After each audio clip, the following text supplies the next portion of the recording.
lebih dari separuh dari kehilangan hutan, 59%, yang terjadi adalah di area konsesi perusahaan. Konsesi logging, konsesi kebun kayu, konsesi tambang, konsesi sawit, hampir semuanya legal. Maka pertanyaannya, apakah hukum kita sudah benar? Apakah peraturan kita sudah benar? Atau justru hukum dan peraturan kita yang menjadi biang utama terjadinya kerusakan ekologis ini? Ketika aturan dibuat sedemikian rupa untuk kepentingan ekonomi tanpa memikirkan keseimbangan ekologis.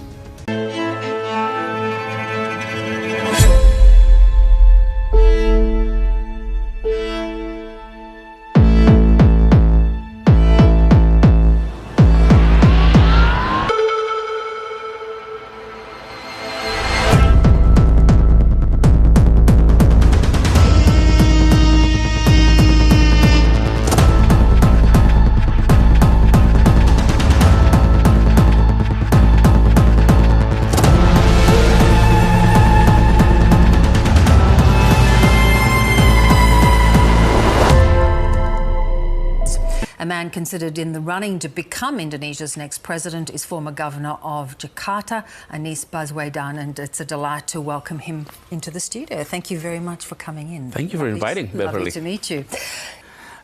We share similar challenges in the region. Give us an idea of what are those challenges in your mind? For example, we are experiencing challenge in the environmental issues. Climate change is definitely an issue that we have to tackle together.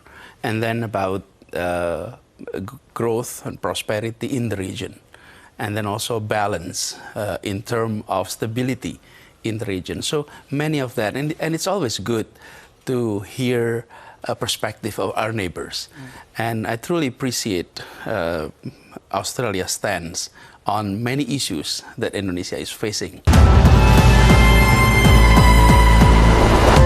Assalamualaikum warahmatullahi wabarakatuh.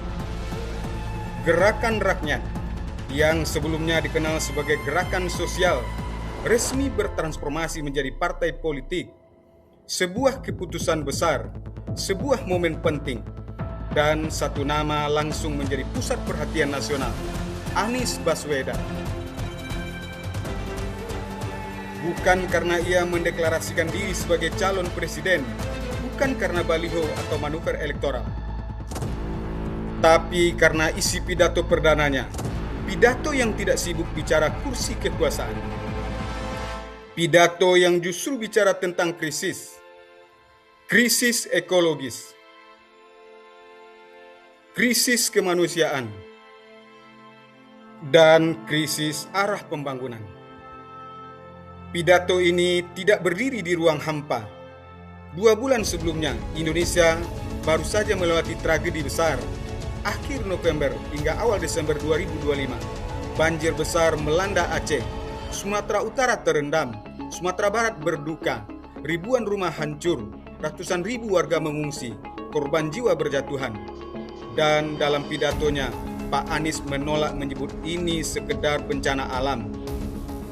Hujan memang turun, siklon memang terjadi, tapi pertanyaannya, kata Pak Anies, mengapa dampaknya sedemikian parah? Jawabannya bukan hanya cuaca. Jawabannya ada pada penebangan hutan. Artinya, kerusakan ini bukan selalu ilegal. Narasi ini bukan hal baru bagi Pak Anies.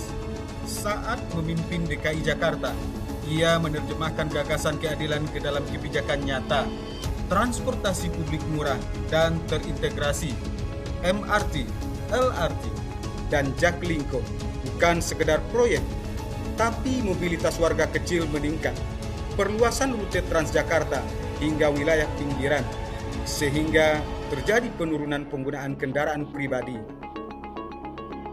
Program rumah terjangkau untuk masyarakat berpenghasilan rendah bukan janji instan, tapi model pembiayaan baru yang berkelanjutan. Trotoar dikembalikan ke pejalan kaki. Kota tidak lagi ramah kendaraan saja, tapi aman dan ramah kemanusiaan. Ruang terbuka yang hijau, dan 24 jam ruang publik gratis sebagai alat kohesi sosial, penanganan banjir berbasis alam dan sistemik, normalisasi, naturalisasi sungai, waduk, sumur resapan, dan embung, pendekatan ekologi perkotaan bukan sekedar betonisasi. Solidaritas dan toleransi antar umat beragama, pendekatan dialog, bukan konfrontasi. Pemerintah provinsi hadir sebagai wasit adil, bukan aktor pemecah belah. Jakarta relatif lebih stabil di tengah polarisasi nasional. Acara Natal bisa dilakukan di situ, kemudian nanti peringatan Nyepi ya.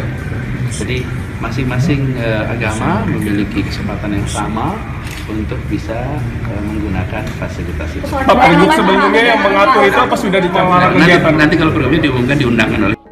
Dalam bidang pendidikan, Kartu Jakarta Pintar Plus dan akses lebih luas bagi siswa yang tidak mampu. Pemberdayaan UMKM dan ekonomi rakyat, pendekatan pembangunan berkeadilan yang tidak mengejar angka pertumbuhan semata, tapi pembangunan dilihat sebagai keadilan sosial dan ekologis. Dan satu keputusan paling kontroversial, penghentian reklamasi pantai utara Jakarta, karena pembangunan menurut Pak Anies tidak boleh mengorbankan lingkup dan nelayan kecil. Disinilah jarak politik mulai terlihat. Presiden Jokowi menekankan percepatan pembangunan dan investasi. Pak Anies menekankan kualitas pertumbuhan dan pemerataan. Pak Jokowi melihat pembangunan sebagai mesin ekonomi. Pak Anies melihat pembangunan sebagai alat keadilan sosial dan ekologis. Ini bukan konflik personal, tapi ini adalah perbedaan paradigma. Dalam pidatonya, Pak Anies bicara tentang ekonomi regeneratif, keadilan ekologis, dan pertumbuhan berkualitas. Gerakan rakyat diposisikan bukan sebagai mesin kekuasaan, tapi sebagai alat perjuangan politik gagasan. Ini adalah sinyal menuju 2029. Sinyal itu bergerak tanpa deklarasi, tanpa pengumuman resmi. Tapi politik tidak selalu berbicara lewat pernyataan. Politik sering berbicara lewat arah, dan arah itu semakin jelas. Pak Anies menutup pidatonya dengan satu pengingat sederhana. Kita tidak mewarisi bumi dari leluhur kita. Kita meminjamnya dari anak cucu kita. Pertanyaannya sekarang, akan kita kembalikan dalam keadaan apa bumi Nusantara ini? Dan dari sanalah masa depan politik Indonesia sedang diuji. Bukan hanya oleh para elit, bukan hanya oleh partai politik, tapi oleh kita semua, sebagai warga, sebagai pemilih, sebagai generasi penentu. Kita percaya, politik bukan sekedar perebutan kekuasaan, melainkan pertemuan gagasan, nurani, dan tanggung jawab sejarah. Di ruang inilah isu ekologis, keadilan sosial, dan arah pembangunan bangsa kita baca dengan kepala dingin. Kita uji dengan akal sehat, dan kita letakkan dalam satu pertanyaan besar. Mau bergerak kemanakah Indonesia saat ini? Karena masa depan tidak lahir dari keramaian slogan, tapi dari keberanian berpikir jujur dan keberanian memilih arah. Saya, Amra Abu Fikri, inilah Ruang Konvergensi, tempat gagasan bertemu nurani. Salam inspirasi. Wassalamualaikum warahmatullahi wabarakatuh.